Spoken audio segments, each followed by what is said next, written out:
신혼집에 찾아와서는 신세 좀 지자는 시누이. 하다 자기 남자친구까지 불러서 놀고 먹는 개념 없는 시누이 이야기 좀 들어주세요. 시누이와는 첫 만남부터 마음에 들지 않았습니다. 남편과 처음 시댁에 인사하러 간 그날. 어서 와요. 긴장 풀고 마음 편하게 가져요.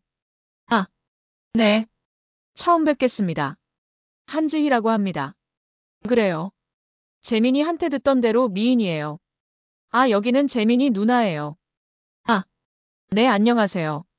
아, 안녕.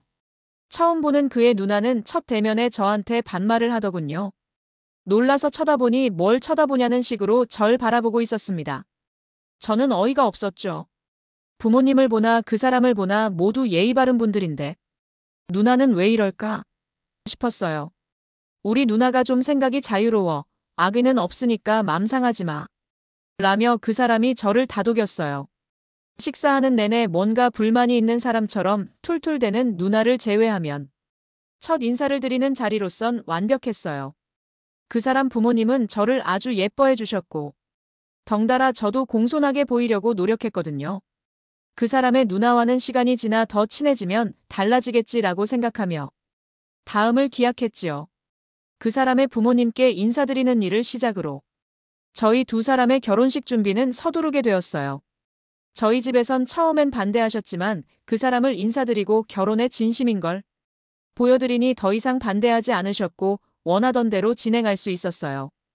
결혼은 집안과 집안이 결합하는 일이라 그런지 간소하게 준비하자고 했지만 절차도 많고 준비할 것도 많았어요. 결혼식 날을 잡자 정말 번갯불에 콩 구워 먹듯이 정신없이 준비했지요. 그 사람이 신혼집을 마련하고 하나 둘 신혼살림이 들어가는데 기분이 새삼 이상했어요. 그간 부모님과 함께 지냈는데 이제는 오롯이 제가 이 살림의 주인이 된다는 생각을 하니 걱정이 되기도 하고 설레기도 하고 그랬어요. 그렇게 저희는 만난 지 1년 만에 결혼을 했고 행복한 신혼생활을 시작했습니다. 결혼 후에도 저는 여전히 직장을 다녔고 금요일엔 집에서 한 잔씩 하면서 불금을 보냈는데 그날도 치킨 한 마리를 시켜서 시원한 맥주 한 잔을 하며 이런저런 얘기를 나누고 있었지요. 있잖아. 형님은 왜 일을 안 하셔? 우리 누나 일을 하긴 했는데 오래 다니지를 못했어. 아, 직장이 있으셨구나. 뭐, 뭐, 잠깐. 대학교 때 호주로 유학 갔다 왔는데 그때부터 바람이 들어가지고 우리나라 직장은 환경이 너무 열악하다나 뭐라나. 계속 이직하더니만 결국 지금은 저러고 있는 거야. 우리 누나지만 좀 답답하긴 해. 그럼 생활은 어떻게 하셔? 뭐, 엄마한테 용돈 타 쓰지 뭐. 에이, 우리 이런 얘기 하지 말자. 분위기 별로다. 아, 미안. 알았어. 남편보다 3살 많은 누나. 그러니까 시누이는 저와 여전히 사이가 되면 한 상황이었죠. 결혼도 했고 이제는 가족이니까 친해져야지 싶어서 제가 다가가려고 하면 냉기가 얼마나 흐르는지 정상적인 대화가 좀 어려웠어요. 사람 간의 관계라는 게 한쪽만 일방적으로 다가간다고 가까워지는 건 아니잖아요. 그래서 저도 포기한 상황이었죠. 내가 마음에 안 드나 보다. 이렇게 생각하면서요. 어느 날 퇴근 후 집에 왔는데 직장에서 일찍 온 남편이 어머님과 통화를 하고 있었어요. 아니, 그러게 엄마는 맨날 밑 빠진 독에 물 붓기 하고 계세요? 누나 돈 주지 말라고 했잖아요. 제가 어휴 남편이 하는 얘기를 듣자 하니 신우가 어머님께 돈을 빌려갔는데 홀랑 다 말아먹은 모양이었어요. 어머님도 속을 암만 썩이지만 자식이니 남한테 얘기하기 어려우셨는지 그이에게 속풀이를 하신 모양인데 남편도 속이 상해서 고운 소리가 안 나오는 모양이었어요. 통화하는데 옆에 있기 뭐해서 슬그머니 자리를 피해줬는데 통화를 마친 남편이 거실로 나오더라고요. 아, 우리 누나 진짜 골 때린다. 왜? 무슨 일인데 어머니께 그리 화를 내. 누나가 무슨 친구랑 사업한다고 돈 좀 해달라고 했나 봐. 아버진 이미 사고 친 게 많아서 누나가 뭐 한다 그러면 모른 채 하시거든. 아, 그래. 엄마도 답답하시겠지. 나이도 찼는데 시집이라도 보내려니 어린 나이도 아니고. 여태 놀고 먹은 거 티날까봐 뭐라도 한다니 도와주고 싶으셨나 봐. 아니, 그래도 그렇지. 본인 보험을 깨서 돈을 해주시냐. 뭐? 보험? 그래. 여태 넣은 게 얼만데. 좀만 더 넣은 만긴데 그걸 홀랑 깨서. 어휴. 대체 얼마를 해주셨길래. 보험 몇 개 깨서 3천을 해주셨대. 근데 그걸 홀랑 말아먹고. 어휴. 진짜 웬수다 웬수. 남편은 한숨이 멈추지 않았어요. 그도 그럴 것이 이런 일이 한두 번이 아닌 모양이더라고요. 시어머님이 보험까지 깨셨다는 얘기를 들으니 저도 마음이 편치는 않았고요. 제 속마음엔 혹시나 우리에게 돈 얘기를 꺼내진 않을까 걱정스런 마음도 있긴 했어요. 계속 사고만 친 시누이니 당연히 믿음도 안 갔고요. 그런데 그런 걱정을 하던 저에게 올 것이 오고야 말았어요. 시어머님이 결국 화병을 이기지 못하시고 시누이를 내쫓은 모양이셨어요. 재민아, 나 좀 당분간만 여기 있게 해줘. 응? 옳게. 나 쥐 죽은 듯이 조용히 있을게.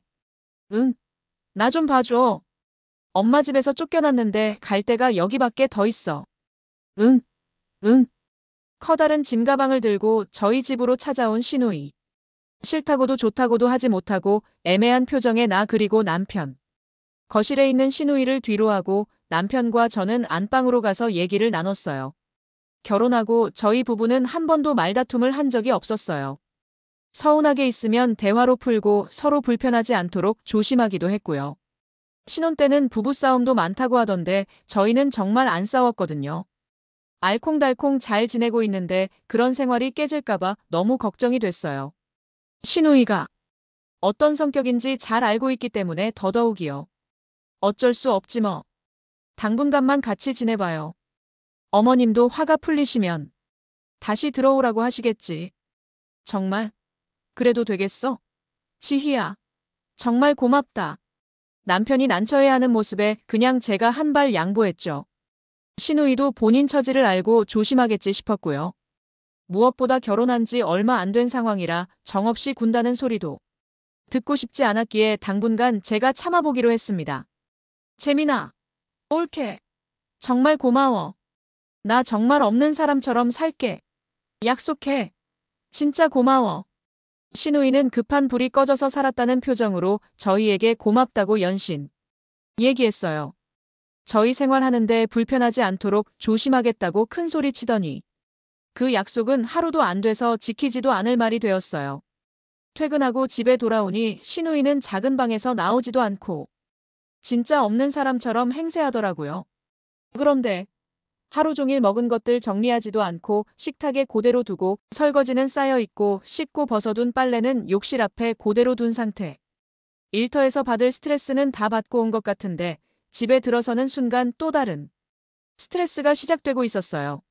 저는 너무 어이가 없었죠. 무슨 유치원생도 아니고 나이는 먹을 만큼 먹은 사람이 그것도 결혼한 동생 집에 얹혀 살면서 자기 똥구멍도 못 닦는 행동을 하니 기가 막혔어요.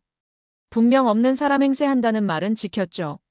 사람이 나갔다가 들어왔는데 방에서 나와보지도 않고 코빼기도 안 비치고 있으니까요. 지금 당장 얘기를 해야 할까? 아님 며칠 더 지켜봐줘야 할까? 저는 갈등이 되기 시작했어요. 같이 지내기로 한 첫날. 그래도 며칠은 지나고 보자 싶어서 묵묵히 집안 정리를 시작했어요. 정리하면서도 순간순간 화가 치밀어 올라 참을 수가 없는 거예요. 내가 왜 이러고 있나? 내가 어지른 것도 아닌데. 억울했죠. 결국 저는 시누이의 방문을 두드렸어요. 똑똑, 똑똑. 몇 번을 두드려도 대답이 없는 시누이. 형님, 저 들어가요. 결국 문을 열고 들여다보니 시누이는 이어폰을 끼고 영화 감상을 하고 있더군요. 제가 들어가니 그제야 이어폰을 벗고 아마이너스 올케 왔네. 영화 본다고 온지도 몰랐어. 올케. 오늘 저녁 뭐야? 나 배고픈데. 저는 또 한 번 말문이 막혀버렸죠. 천진난만하다고 해야 할지 철이 없다고 해야 할지. 저는 배가 안 고프다고 하고 그냥 안방으로 들어가 버렸어요. 침대에 누워있자니 퇴근한 남편이 들어왔죠. 어디 아파? 왜 누워있어? 나.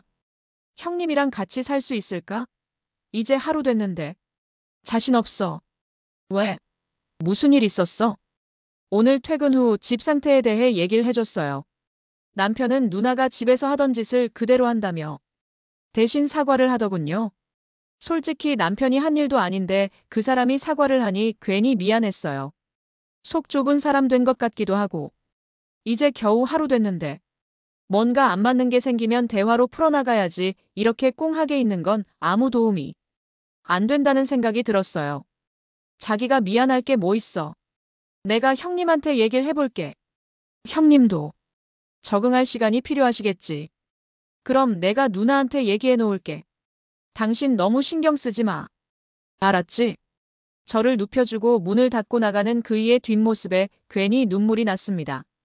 결혼을 해보니 참, 내 맘대로 안 되는 게 조금씩 결혼을 했다는 실감이 나더군요. 그렇게 다시 마음을 다잡고 시누이와의 동거 생활을 계속 해나갔습니다. 남편이 얘기를 해놓는다곤 했지만 원래 그렇게 산 사람이 어디 하루아침에 바뀌겠어요. 본인은 한다고 해놓는데 제 손을 거쳐야 제대로 정리가 되었죠. 어느 정도 단념을 하고 어서 시어머니의 화가 풀리시기를 기다릴 수밖에 없었어요. 그날은 유난히 몸이 처지고 몸살기도 있는 날이었어요. 제가 아니면 마무리가 안 되는 일이었기에 몸살약을 먹어가며 일을 마무리하고 집에 갔어요. 약 기운에 조금 나았지만 여전히 컨디션이 떨어졌어요. 집에 가서 침대에 누울 생각만 하면서 집에 들어갔는데 저를 보자마자 신우는 올케, 내 빨간색 팬티 못 봤어? 오늘 그거 입고 나가야 하는데. 네, 팬티요? 그래, 뒤에 망사로 된 거. 나 그거 입어야 한단 말이야. 어제 빨래에 있었을 건데 못 봤어? 신우이는 자기 옷을 개키지도 않고 바구니에서 그대로 꺼내 입었기에 어디에 뭐가 있는지도 모르고 매번 찾고 다녔어요. 기운이 없어서 모르겠다고 하고선 안방 화장실로 바로 가 간단히 씻고 나오는데 신우가 제 속옷을 들고 서 있는 거예요. 올케 이거 예쁘다. 재민이가 사준 거야? 올케 예쁜 속옷 많은데. 나 이거 좀 빌려줘. 오늘 내 컨셉이랑 딱이다. 신혼여행 때 입는다고 샀던 제 속옷을 들고 빌려달라는 거였어요. 형님, 지금 뭐 하시는 거예요? 왜 함부로 제 옷장을 뒤지시는 거예요? 어머어머, 내가 뭐 도둑질이라도 했어? 왜 소리 지르고 난리야? 빌려주기 싫으면 싫다고 하면 되지. 왜 정색하고 난리냐고. 제 방에서 나가주세요. 아무리 그래도 이건 아니에요, 형님. 참나. 별꼴이야, 진짜. 내가 지금 동생 집에 어쳐 산다고 무시하는 거야, 뭐야. 요 앞에도 재민이 시켜서 나한테 뭐라 하더니. 진짜. 사람 그러면 못 써. 대화가 안 되었어요. 이건. 말이 통해야 대화라도 하죠. 약으로 진정시켜놨던 몸살기가 다시 올라오는 것 같았죠. 신우이가 뭐라 하든 방 밖으로 내보내고 문을 잠궜습니다. 밖으로 밀려난 신우이는 고래고래 소리를 지르고 있었고요. 마침 집으로 돌아온 남편이 놀라서 들어오자 신우이는 울기 시작했죠. 재민아, 재민아, 나 서러워서 못 살겠다. 올케가 신우이를 이렇게 무시해? 전후 사정을 모르는 남편은 우선 신우이를 달래고 있었어요. 안방에서 다 듣고 있던 저는 눈물만 흘리고 있었죠. 누나, 진정해. 무슨 일인데 그래? 내가 옷 좀 빌려달라고 했더니 갑자기 소리를 지르고 날 방 밖으로 밀었어. 안 그래도 돈도 다 떨어지고 그래서 어디 나가기도 싫은데. 오랜만에 친구 생일이라서 나가려고 했더니 내가 가진 거 좀 없다고 이렇게 괄시를 한다. 힝. 신우이가 계속 울자 남편은 신우이 손에 용돈을 쥐어주고선 약속 늦겠다며 밖으로 보냈어요. 그러는 동안 저는 안방에서 눈물만 흘리고 있었죠. 남편이 너무 좋아서 연애할 때보다 더 행복하자고 한 결혼인데 왜 우리 두 사람의 문제도 아닌 신우이 때문에 불행해야 하는 건지 계속 이렇게 참고 살아야 하는 건지 도저히 납득이 안 되었죠. 결혼이 정말 이런 거라면 하지 않는 게 더 나은 게 아닌가 싶은 생각도 들고요. 열쇠로 문을 열고 들어온 남편이 흐느끼는 저를 가만히 안아주었어요. 미안하다고 곧 어머니께 말씀드려서 누나 집에 들어가도록 하겠다며 약속도 하고요. 그렇게 약속을 받아내고 저는 겨우 진정했습니다. 이렇게 일방적으로 배려만 해서는 같이 살 수가 없었어요. 그 일이 있고 며칠 동안 몸 상태가 계속 안 좋았어요. 그래서 혹시나 하고 임신 테스트를 해봤는데 2줄이 나오는 거예요. 너무나 기뻐서 남편한테 바로 알렸죠. 오빠, 나 임신했어. 뭐? 진짜야? 지희야 고맙다. 정말 고마워. 저와 남편은 기쁨을 감출 수가 없었어요. 생각지도 않게 찾아와준 새 생명 덕분에 너무나 행복했죠. 산부인과에 다녀오고 양가에도 이 기쁜 소식을 알렸어요. 시어머니께 전화로 알려드렸더니 새아가 네가 고생이 많지? 직장도 다니는 얘가 우리 수연이 때문에 신경도 쓰일 텐데 이 와중에 임신도 하고 정말 장하다. 고마워. 아니에요. 어머니, 제가 뭐 한 게 있나요? 아니야 정말 고마워. 새아기니 몸을 생각하면 당장에라도 수연이를 집에 들여야 할 텐데. 내가 곧 무릎 수술을 해야 할 것 같구나. 한 달이면 완치된다고 하니 당분간만 수연이 신세 좀 지자. 네 아버지랑 둘이 놔두면 사단이 날 것 같아서 내가 마음이 놓이지 않아. 네. 어머님. 알겠습니다.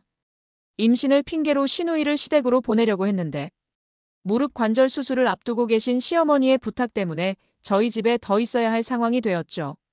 이런 상황이 되자 남편은 더욱 제 눈치를 봤어요. 저는 또 그런 남편을 보기가 안쓰러웠고요. 그런데 시누이는 전혀 불편한 기색, 미안한 기색 하나 없이 여전히 민폐를 끼치며 저희 집에서 지냈어요. 하루는 제가 입덧이 너무 심해서 집에서 아무것도 못하고 있었어요. 특히나 밥 냄새가 그렇게 싫어라고요. 그래서 남편에게도 웬만하면 회사에서 저녁을 먹고 오라고 했을 정도였어요. 제가 집에서 밥은 하지 않자 시누이는 그게 또 불만인지. 옳게. 진짜 입덧 때문에 밥 못하는 거 맞아? 나 밥 해주기 싫어서 수 쓰는 거 아냐? 참 뭐라고 대꾸하기도 싫었습니다. 임신했다고 챙김을 바라는 것은 아니었지만 최소한 임신한 사람이 집에 있으면 자기가 할 일은 할 줄 알았는데 그마저도 변함없이 빨래는 빨래대로 쌓아두고 세탁기 한 번을 돌린 적이 없고 청소기 한 번을 민 적이 없었습니다. 오히려 입덧으로 고생하는 사람에게 자기 밥 못 먹는 게 불만이었죠. 정말 사람이 왜 저럴까 싶어서 하루에도 수십 번씩 소리를 지르며 이 집에서 나가라고 하고 싶었지만 정말 이를 악물고 참았습니다. 그러나 저의 컨디션은 갈수록 안 좋아졌고 밥을 아예 못 먹으니 수액을 맞고 오는 날도 많아졌어요. 집에서 좀 쉬고 싶어도 하루 종일 집에만 있는 올케 때문에 마음 편히 쉬지도 못했어요. 내 집은 더 이상 쉼터가 아니었고 갈수록 스트레스만 쌓여갔습니다. 도저히 이대로는 저한테도 아이한테도 안 좋을 것 같아서 남편에게 오빠, 나 입덧 때문에 도저히 안 될 것 같아. 당분간 친정에 좀 가 있을게. 그래. 그렇게 해. 무조건 지희, 너 편한 대로 해. 내가 퇴근하고 매일 처가댁에 들릴게. 응, 이해해줘서 고마워. 저 때문에 집에서 밥도 못 얻어먹고 다니는 남편이 안 되어 보였어요. 미안한 마음에 눈물이 났습니다. 그리고 눈치 없이 저희 집에 빌부터 사는 시누이가 미워서 더 눈물이 났어요. 정말 태어나서 사람을 그렇게 미워해 본 적도 처음인 것 같아요. 제가 저한테 깜짝깜짝 놀랄 정도니까요. 빨리 한 달이라는 시간이 지나 시어머님 수술이 끝나고 시누이가 시댁으로 가기만을 바랬죠. 한 달 동안 저는 친정에서 지낼 작정으로 짐을 싸서 집을 나섰습니다. 옳게. 여긴 걱정 말고 친정 가서 잘 쉬다 와. 네. 형님 잘 부탁드려요. 걱정 마, 내가 집 잘 보고 있을게. 시누이는 제가 친정을 간다고 하니 너무 기뻐했죠. 저를 위하는 척 이야기했지만 시누이의 속내가 뻔히 보이는 듯 했어요. 그렇게 걱정 반 모르겠다. 일단 나부터 살고 보자. 하는 마음 반으로 친정으로 갔습니다. 친정에서 지낸 지 일주일.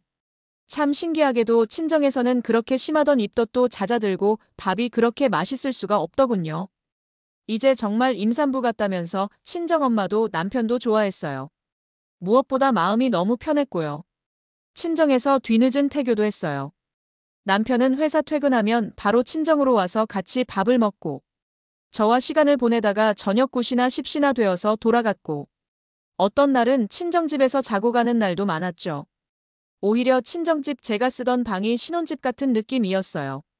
그러던 어느 날 낮에 친구들과 점심 약속이 있어서 나갔다가 약속 장소가 집 근처라서 집에 들렸어요.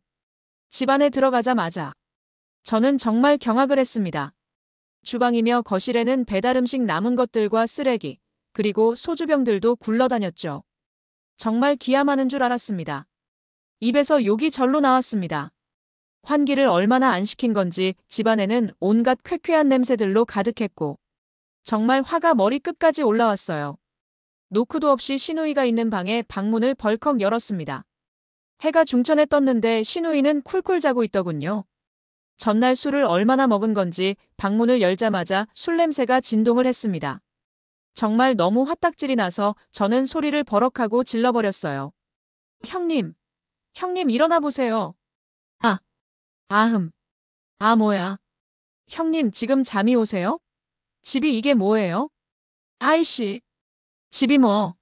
시누이는 여전히 눈도 못 뜨고 이야기했습니다. 정말 이 상황이 너무 기가 막혀서 숨이 턱하고 막히더군요. 순간 배가 뭉쳐서 배를 움켜쥐고 그 방을 나왔습니다. 눈물이 왈칵 쏟아졌어요. 서로 너무 사랑해서 한 결혼. 그리고 그 사람 속에서 찾아온 우리 아기. 모든 것이 행복한데 그 행복을 시누이가 망치고 있다는 생각에 너무 화가 났고 서러웠고 원망스러웠습니다. 바닥에 주저앉아서 소리내어 펑펑 울었어요. 그런 제 울음소리에 시끄러워서 잠을 못 자겠다며 방에서 시누이가 소리치더군요. 저는 폰으로 엉망이 된 집 사진을 찍어서 남편에게 보냈습니다. 그리고 전화를 했죠. 오빠, 집 상태 좀 봐봐. 이게 집이야? 돼지우리야? 지희야. 집에 갔었어? 미안해. 내가 어제 치운다는 게 야근하는 바람에 너무 피곤했어. 지금 오빠한테 하는 말이 아니잖아. 형님 정말 해도 너무한 거 아니야? 진짜 미안. 내가 가서 치울 테니까 손대지 말고 있어. 알겠지? 이제 우유부단한 남편도 미웠습니다. 아무리 누나라도 왜 속 시원하게 할 말도 못하고 저러고 사는지 답답했어요. 남편과 전화통화를 하니 더 화가 치밀어 올랐습니다. 하지만 어쩔 수 없이 저는 제 손으로 집안을 치우기 시작했어요. 청소에 빨래에 설거지까지 다 해놓고 나니 그제서야 시누이가 방에서 부스스 나오더군요. 올케 왔어? 나는 꿈인 줄 알았네. 형님 정말 너무하신 거 아니에요? 아니 뭐가? 무슨 돼지우리도 아니고 어떻게 집이 이렇게 될 때까지 그냥 보고 계실 수가 있어요? 최소한 이 집에서 같이 살면 형님이 어지럽힌 건 형님이 치우셔야 되는 거 아니에요? 올케 정말 웃긴다. 내가 안 치웠어? 나도 했어. 그리고 내가 치우려고 했는데 올케가 답답해서 치운 거잖아. 오늘 내가 청소하려고 했다고. 정말 말이라도 못하면 밉지나 않지 순간 주먹을 불끈 쥐게 되더군요. 형님 이 집 저희 신혼집이에요. 알아. 그럼 조심 좀 해주세요. 이 집 살림살이 작은 접시부터 가구까지 하나하나 저랑 남편이 발품 팔면서 고심하고 또 고심해서 준비한 것들이에요. 저희한테 너무 소중한 공간인데 형님이 이렇게 쓰시는 거 이제 더 이상 못 참아요. 참나. 못 참아? 진짜 옳게 말이면 단 줄 알아. 집 있다고 유세야? 나도 여기 오래 있을 생각 없어. 길어야 3주인데 그것도 못 참아? 그땐 붙잡아도 내가 여기 안 있어. 적반하장도 유분수지 그렇게 말하고는 방으로 쌩하고 들어가더군요. 여기 더 있다가는 제가 속병 나서 죽을 것 같았습니다. 시누이가 머무는 3주 동안은 그냥 친정에서 죽은 듯이 살아야겠다. 똥이 무서워서 피하나 더러워서 피하지. 란 심정으로 화를 가라앉혔습니다. 속옷이랑 옷가지를 몇 가지 더 챙기러 안방에 들어갔는데 글쎄 제 옷장이 엉망이더군요. 저는 색깔별로 옷을 정리하는 습관이 있는데 온갖 색들이 다 섞인 옷장을 보자마자 시누이 짓이다 싶었습니다. 더 이상 말도 섞기 싫어서 마음속으로 참을 인을 몇 번이나 새겼는지 모릅니다. 그런데 옷장은 물론이고 화장대의 화장품이며 색조들도 제가 정리해둔 것들이랑 달랐고 일일 1팩하려고 왕창 사두었던 마스크팩은 달랑 한 장 남아있더군요. 정말 화가 났습니다. 근데 정말 저를 돌아버리게 만든 것은 침대에 돌아다니는 긴 머리카락. 시누이는 안방 부부 침대에서도 잠을 잤나 보더라고요. 정말 기가 찼습니다. 그때 시누이가 안방 문을 벌컥 열더니 오늘 여기 있을 거야? 그럼 내가 나가고 라고 하는 겁니다. 어디서 큰 소리인지. 형님 제 옷 입으셨어요? 뭐뭐. 내가 옳게 옷을 왜 입어? 제 옷장에 손 안 대셨어요? 제 화장품도 없던데요? 아니 이게 진짜. 누굴 도둑년인 줄 아나 내가 옳게 걸 왜 써? 그럼 남편이 제 옷을 입고 제 화장품을 썼나 보네요. 그걸 왜 나한테 물어? 나 참 기가 막혀서. 신우이는 말도 안 되는 거짓말을 했고 저는 그게 너무 괘씸해서 증거를 잡아서 발뺌 못하게 해야겠다는 생각이 순간 들었습니다. 신우이가 저랑 같이 있기 싫다고 외출을 했고 저는 안방, 거실, 주방에 신우이 몰래 CCTV를 설치했습니다. 두고 보자. 다시는 발뺌 못하게 해주겠어. 그날 저녁 남편은 신우이가 친구 집에서 이틀 자고 온다고 하더라 면서 오늘 오랜만에 신혼집에서 둘이서 보내자고 하더군요. 정말 얼마 만에 둘이서 보내는 시간인지 모르겠어요. 둘이만 있으면 이렇게 행복한데. 남편과 집에서 맛있는 저녁을 해먹고 둘이서 껴안고 영화도 보고 너무 행복했어요. 다음 날은 주말이라 남편과 가까운 곳으로 드라이브를 하고 집으로 돌아돌 때 마트에 들려서 이것저것 식자재들을 샀습니다. 오랜만에 하는 마트 데이트에 신이 난 건지 평소보다 먹을거리를 많이 사서 집으로 돌아왔죠. 정말 신우이가 없는 집은 천국이 따로 없었고 꿈만 같은 이틀이라는 시간을 보냈습니다. 신우이는 남편에게 제가 친정에 갔냐면서 물어봤다고 하더군요. 저도 신우이랑 마주치기 싫어서 남은 2주일은 친정에 있기로 했어요. 2주만 참자 딱 2주. 그렇게 하루하루 말년 병장이 저녁날 기다리듯이 기다렸습니다. 친정에 온 지 이틀째 되는 날 남편이 급한 목소리로 전화가 왔어요. 집에 노트북을 두고 왔는데 거기 회의 자료가 다 있다고 저에게 가져다 줄 수 있냐고 했죠. 신우이가 집에 없는지 전화를 안 받는다고요. 집에 가서 노트북을 빠른 퀵으로 보내달라고 부탁을 해서 저는 부랴부랴 택시를 타고 집으로 갔습니다. 남편 말대로 집에는 아무도 없더군요. 남편 서재에서 노트북을 챙겨 퀵으로 보내주고 거실 소파에 앉아 있는데 남편 먹을 저녁이나 해놓고 갈까 하는 생각에 냉장고 문을 열었죠. 그런데 불과 사흘 전에 사놓은 음식들이 많이 비어져 있는 겁니다. 남편은 친정으로 와서 저랑 같이 저녁을 먹고 갔기에 집에 이렇게까지 음식을 먹을 사람이 없는데 말이에요. 순간 느낌이 쎄하더군요. 그래서 집안 곳곳을 살폈습니다. 그리고 거실 화장실에서 남자 면도기와 칫솔을 발견했어요.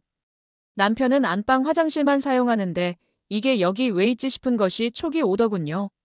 신우이가 남자를 집으로 끌어들였나? 그때 며칠 전에 설치해둔 CCTV가 생각났고 저는 그것을 보았습니다. 그리고 경악을 할 수밖에 없었어요. 3일 동안 녹화된 것들을 보는데 정말 저는 소름이 끼쳤습니다. 남편이 출근을 하면 저희 집으로 한 남자가 들어오는 겁니다. 신우이가 반겼고 둘이서 좋아 죽더군요. 남편이 없는 동안 둘은 집안 곳곳에서 애정행각을 했고 제가 받아놓은 식자재로 밥을 해먹고 아주 난리가 났더군요. 더 경악할 것은 안방에서 그 짓거리를 했다는 겁니다. 저는 정말 더 이상 참을 수 없었습니다. 해도 이건 정말 아니다 라는 생각에 시댁에 알리고 당장 이 집에서 내쫓아야 되겠다고 생각하는 순간 안방 CCTV에 찍힌 장면 그것을 보는 순간 저는 바로 경찰서에 신고를 했습니다. 두 년놈들이 제 결혼 폐물을 훔치는 장면이 고스란히 찍혀 있었거든요. 더 이상 참을 수 없었고 그때 당시 저는 이성을 잃었습니다. 경찰서에 신우이와 신우이 남친 그리고 늦게 연락받고 뛰어온 남편. 지희야, 이게 다 무슨 말이야? 형님이 말씀해보세요. 신우이는 꿀먹은 벙어리가 되었습니다. 누나 무슨 말이야? 누나가 정말 지희 폐물 훔쳤어? 아, 훔치긴 뭘 훔쳐 그냥 예뻐서 한번 껴본 거지. 그럼 주세요. 어디 있는데요? 제 거 주세요. 신우이는 또다시 말이 없었어요. 이미 보석상에 다 팔았다고 하더군요. 그리고 그 돈으로 남자친구 시계를 사주었답니다. 정말 기가 찰노릇이었습니다. 둘 다 절도죄로 고소해주세요. 증거는 이미 다 있어요. 제가 단호하게 말하자 신우이가 자리에서 벌떡 일어나더니 아니 옳게. 가족끼리 1억이야? 그거 돈 몇 푼 한다고. 뭐 고소? 참나. 형님이 하신 거 엄연한 도둑질이에요. 아세요? 이게 어디서? 신우이가 저를 때리려고 하더군요. 그때 남편이 눈이 돌아가서는 신우이 뺨을 때렸습니다. 누나 미쳤어? 할 짓이 없어서 남의 물건에 손을 대. 정말 제정신이야? 너 재민이 너. 너 어떻게 누나를. 신우이는 남편에게 뺨을 맞고는 억울하다는 듯이 남편을 보고 눈물을 흘렸고, 제발 정신 좀 차려. 누나가 어린애야. 언제까지 이렇게 망나니처럼 살 건데. 그리고 이 새끼 뭐야? 신우이 옆에 고개를 푹 숙이고 있던 남자는 조서를 쓸 때 보니 신우이보다 10살이나 어린 남자였어요. 밤에는 술집에서 일하고 그곳에서 신우이를 만났다고 하더군요. 그냥 돈 있는 여자들 피 빨아먹으며 사는 기생충 같은 놈이었어요. 저는 아무 잘못 없어요. 저는 거기가 누나 집인 줄 알았고, 누나가 자기 반지 팔아서 시계 사준다고 해서 같이 따라간 것 뿐이라고요. 그게 이 여자분 거인지는 저는 꿈에도 몰랐다고요. 신우이의 어린 남자친구는 그저 자신에게 피해가 올까봐 발뺌하기 바빴죠. 아니 누나가 뭐라고 말 좀 해봐요. 아이씨, 진짜 재수없게. 연초에 경찰서가 웬 말이냐고. 지훈아, 너 무슨 말을 그렇게 해? 뭐가? 돈 있는 척은 혼자 다 하더니. 뭐야 그냥 동생 집에 얹혀 사는 백수였어. 뭐라고? 난 또 뭐라도 되는 줄 알았더니. 아이씨, 너, 나 돈 때문에 만난 거였어? 그럼 내가 미쳤다고 다 늙어빠진 여자를 만나겠어? 재수가 없으려니까. 신우이가 말문이 막혀서 배신감에 치를 떨었고, 그걸 보고 있는데 참 기가 막히더군요. 신우이는 울며 불며 어린 남자에게 네가 어떻게 나한테 이럴 수 있어? 그럼 나한테 잘해준 게 다 돈 때문이었던 거야? 알고 보니 신우이는 어린 남자한테 속아서 시어머니가 보험까지 깨고 준 돈을 그 남자 밑으로 다 썼더군요. 어떻게 미치면 이렇게 미칠 수 있을까요? 시어머님은 보험을 깨는 바람에 이번에 수술할 때도 실비 혜택 하나도 못 받고 하게 생겼는데 딸이라고 하나 있는 게 이러고 있으니 정말 화가 치밀어 올랐습니다. 그때 경찰서 안으로 들어오신 시아버지가 이 이야기를 다 들으시고는 신우이 머리채를 잡으셨습니다. 그냥 오늘 나랑 죽자. 내가 진짜 며느리 보기 나쁘끄러워서 못 살겠다. 라고 하시며 신우이 등짝을 때리셨어요. 남편과 제가 겨우 말리고 결국 고소취하로 사건은 마무리되었습니다. 어린 남자에게 당한 배신감에 정신을 못 차리는 신우이는 그 길로 시댁으로 끌려갔고 시아버님은 신우이를 절에 보내버리셨어요. 정신 못 차린다고 3년 지날 때까지 집에 올 생각하지 말라고 하시면서요. 이게 벌써 2년 전 일입니다. 그 일로 신우이는 아직도 절에서 생활하고 있는데 오히려 그 생활이 좋다고 하더군요. 저한테 진심으로 사과도 했고요. 저도 진심으로 신우이가 개과천선하기를 바랄 뿐입니다. 저희 시댁에서는 그때 그 일이 없었다면 신우이는 여전히 망나니처럼 살고 있었을 거라고 저에게 잘했다고 했습니다. 그리고 미안하다고 하셨죠. 지금 저희 가족은 평안합니다.